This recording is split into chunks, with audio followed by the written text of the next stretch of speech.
नमस्कार मित्रांनो, आता प्रतीक्षा संपलेली आहे आणि मुख्यमंत्री माझी लाडकी बहीण योजनेअंतर्गत फॉर्म तसेच अर्ज सुरू झालेले आहेत. ते अर्ज ऑनलाईन आहे मित्रांनो.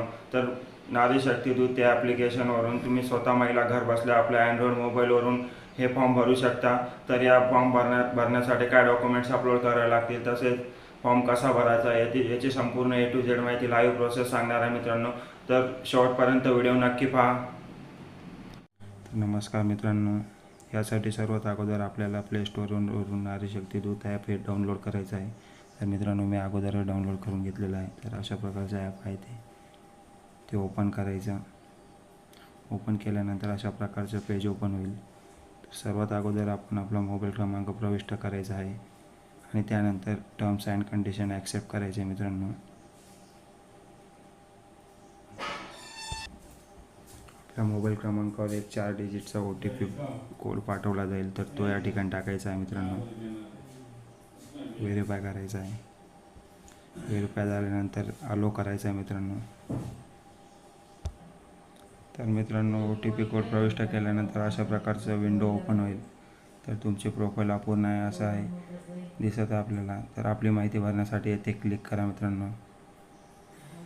त्यानंतर त्या महिलेचे पूर्ण नाव टाकायचं आहे.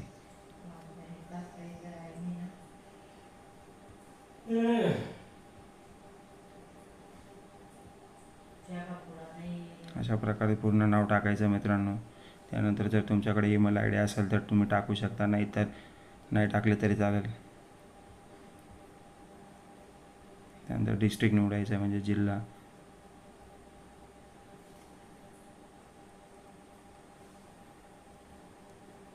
त्यानंतर तालुका निवडायचा आहे मित्रांनो. त्यानंतर नारी शक्तीचा प्रकार कोणता म्हणजे सामान्य महिला किंवा समूह समाज संसाधन व्यक्ती, बचत गट अध्यक्ष, बचत गट सचिव, बचत गट सदस्य, गृहिणी, अंगणवाडी सेविका, मदतनीस, ग्रामसेवक, तसेच वार्ड अधिकारी आणि सेतू इतके महिलांचे प्रकार आहेत. ते त्या प्रकारे ज्यामध्ये महिला ज्या प्रकारात योग्य बसत असेल ते निवडायचं. जर सामान्य महिला असेल घरकाम करणारी तर सामान्य महिला निवडा. त्यानंतर हे अपडेट करायचं मित्रांनो. अपलोड केल्यानंतर अशा प्रकारची माहिती ओपन होईल मित्रांनो आपल्यासमोर. तर पुढच्या प्रोसेससाठी आपण नारी शक्ती दूत इथे क्लिक करायचं आहे खाली 1 नंबरलाच. हे बघा मित्रांनो, इथं नारी शक्ती दूत आहे, इथं ओके केलं. त्यानंतर मुख्यमंत्री माझी लाडकी बहीण योजना इथे क्लिक करावं लागेल. परमिशन द्यायची मित्रांनो.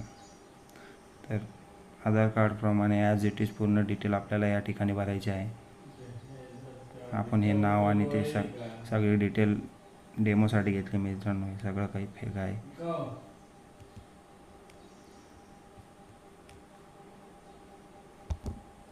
तर महिलेचे नाव टाकून घेतल्यावर तिचे पतीचे किंवा वडिलांचे नाव टाकायचे मित्रांनो.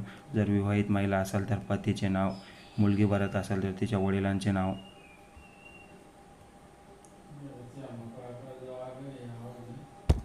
महिलेचे वडिलांचे नाव टाकल्यानंतर तिचे लग्नापूर्वीचे नाव टाकायचे मित्रांनो. पूर्ण नाव टाकायचे या ठिकाणी.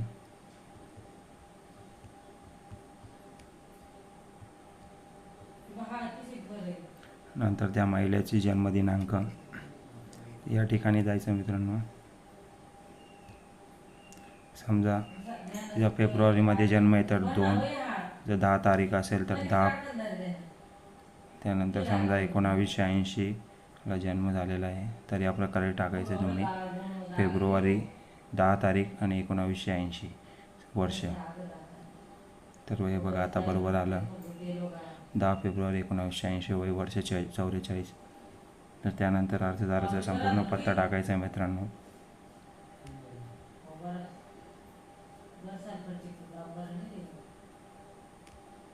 आधारप्रमाणे असायला तसंच ॲज इट इज टाकायचं आहे. जिल्हा टाकायचा मित्रांनो. मी डेमोसाठी अहमदनगर घेतलेला आहे. तुमचा जो काही जिल्हा असेल आधार कार्डवर तो टाकायचा आहे. तुमचं गाव असेल तर गावाचं नाव, जर तुम्ही तालुका किंवा जिल्ह्याच्या ठिकाणी राहत असेल तर ते नाव टाकायचं मित्रांनो. जर तुम्ही खेडेगावात राहत असाल तर ग्रामपंचायत, किंवा तुम्ही जर सिटीमध्ये राहत असाल तर नगरपालिका किंवा नगरपंचायत येऊ शकते मित्रांनो. तर या महिलेचं ग्रामपंचायत येतं, कारण खेडेगावात राहतात. त्यानंतर पिनकोड टाकायचा मित्रांनो. नंतर मोबाईल क्रमांक प्रविष्ट करायचा आहे. तुमचा जो काही मोबाईल क्रमांक असेल XYZ तो टाकायचा आहे.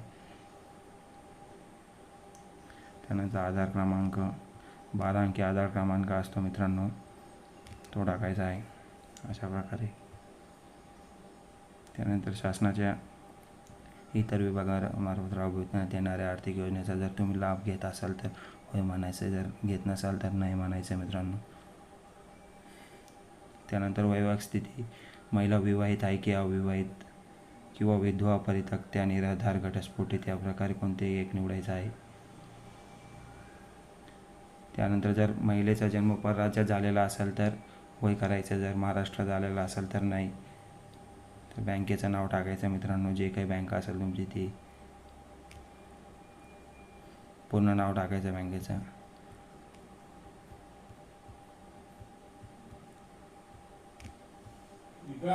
त्यानंतर बँक खातेधारकाचं म्हणजे महिलेचं त्या पासबुकवर जसं नाव असेल तसं ॲज इट इज टाकायचं मित्रांनो.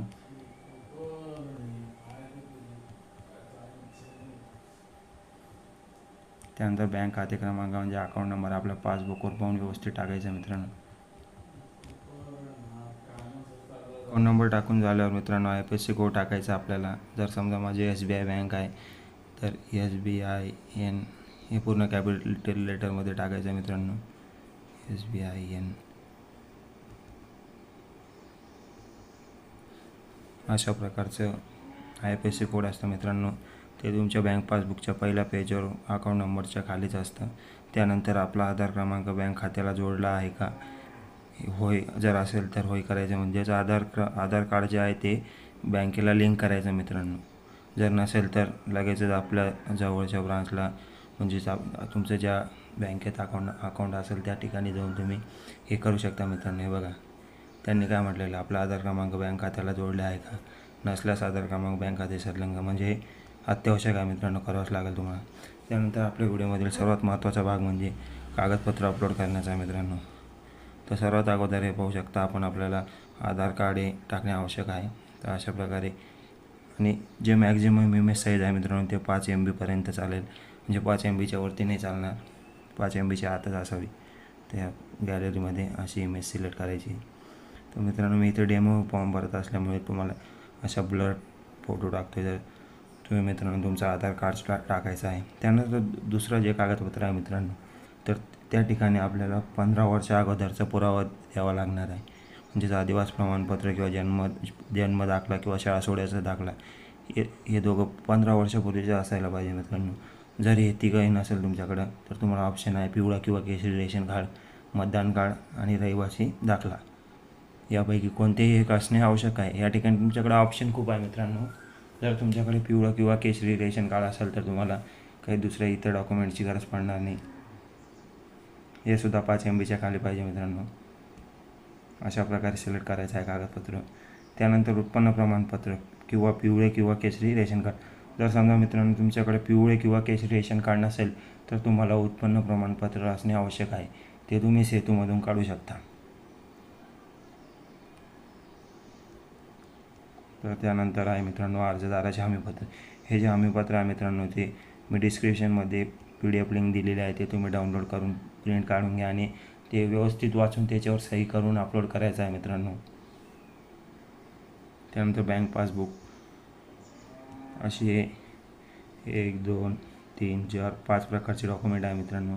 तर आपल्याला हे खालचं जे आहे ते महिलेचा जन्म परराज्यातील असल्यास पतीचे कागदपत्र. जर महिलेचा जन्म परराज्यात असेल आणि तिचा विवाह किंवा ती महाराष्ट्रात स्थलांतरित झालेली असेल मित्रांनो, तर तिला तिच्या पतीचे, जर समजा विवाह तिचा महाराष्ट्रातील व्यक्तीशी झालेला असेल तर तिला त्याचे डॉक्युमेंट्स देणे हे महत्त्वाचं आहे काहीतरी एक. त्यानंतर अर्जदाराचा फोटो घ्यायचा मित्रांनो, लाईव्ह फोटो घ्यायचा आहे तुम्हाला, गॅलरीमधून सिलेक्ट करता येणार नाही. फोटो घेतल्यानंतर मित्रांनो ॲक्सेप्ट करायचं हमीपत्र डिस्क्लेमर, हे पूर्ण व्यवस्थितरित्या वाचून घ्यायचं मित्रांनो. आणि खाली एक नोट आहे ते अवश्य वाचा. अर्ज ऑनलाईन पद्धतीने सफलतापूर्वक प्रविष्ट झाल्यानंतर SMS द्वारे तुम्हाला कळवण्यात येईल मित्रांनो. स्वीकारा करायचं आहे, त्यानंतर इथे ओके करायचं आहे आणि सबमिट करायचं आहे मित्रांनो. तुमच्या स्क्रीनवर सबमिट असं दाखवून फॉर्म सबमिट केल्यानंतर तुमच्यासमोर असं ओपन होईल मित्रांनो. तर तुमच्या अर्जाचं स्टेटस पाहण्यासाठी तुम्ही यापूर्वी केलेले अर्ज या ठिकाणी क्लिक करू शकता मित्रांनो. या ठिकाणी क्लिक केल्यानंतर तुम्हाला तुमची प्रोफाईल दिसेल मित्रांनो, तिथे क्लिक करायचे तुम्ही. त्या ठिकाणी क्लिक केल्यानंतर हे बघा मित्रांनो, तुम्ही पाहू शकता मुख्यमंत्री माझी लाडकी बहीण योजनेचं पेंडिंग आहे तुमचं. तर हे अशा प्रकारे सबमिट झालेलं आहे मित्रांनो. तर काही दिवसात तुमचे डॉक्युमेंट्स पडताळणी केली जाईल, म्हणजेच डॉक्युमेंट्स चेक केले जातील मित्रांनो. आणि डॉक्युमेंट जर बरोबर असतील तर फॉर्म ॲक्सेप्ट केला जाईल. ॲक्सेप्ट झाल्यानंतर तुमचा जो काही 1,500 पहिला हप्ता आहे मित्रांनो तो मिळणार आहे. आणि मित्रांनो, यामध्ये सर्वात महत्त्वाचं म्हणजे एकाच कुटुंबात जर 2पेक्षा अधिक महिला या योजनेसाठी पात्र असतील तर त्यापैकी फक्त 2च महिलांना या योजनेचा लाभ घेता येऊ शकतो मित्रांनो. धन्यवाद.